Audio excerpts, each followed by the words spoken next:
Well, a local group is working to bring awareness to a hate crime in Guilford County in the 19th century.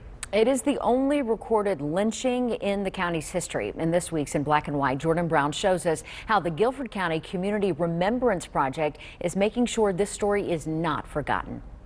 After 4 years of searching, it is a matter of knowing our history so that we don't repeat it. This Guilford County group is still on the hunt for answers. And understanding how that history impacts the relationships between races even today. The piece of history they've been working to uncover is the only recorded lynching to ever occur in Guilford County. His name was Eugene Hairston, and he was killed at the age of 17 after being accused of assaulting a white young woman.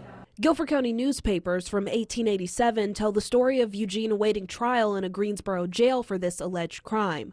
Articles show he was kidnapped by a white mob who took it upon themselves to serve justice. He was killed without any legal process. He was strung up and left hanging in the black community to serve as a symbol of white supremacy, and of the fact that to them, black lives did not matter. Now, more than a century later, the Guilford County Community Remembrance Project works under the Equal Justice Initiative in Alabama to uncover the details of that story and share them with the community. It's important for us to all come together as a community and talk about the painful truths. We're all human. Nobody has a perfect past, and so we can do better. We can bring a measure of justice by remembering him, by memorializing him, celebrating his life, as short as it was, and mourning his loss.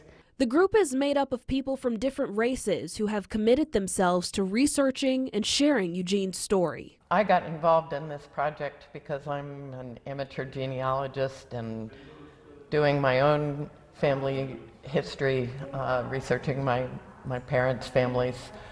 I discovered, indeed, there were slaveholders in my family, and even worse, a third great uncle was involved in a lynching in Kentucky. And when I read that, I was just horrified. I'll never make up for the past, but I can try to affect the future. They're also engaging the community in discussions about race and having a few of their own along the way. Working with this group has really introduced me to, in terms of working with others, different races, different ages, that I need to listen more carefully. I need to check my responses, my defensiveness, leave that at the door. The whole process of working together has been really gratifying and challenging, and I think we're all better for that process. Their research has given them a better picture of what happened here, but they know what they do with that information is most important. And we just want to forget about the bad stuff and don't talk about it. Let's just move ahead. But you really can't move ahead until you confront the bad from the past. In Greensboro, Jordan Brown, Fox 8 News. And this is really just the beginning for the group. Next week, Jordan will take a look at the difficult research process and what the group is still working to learn about Eugene.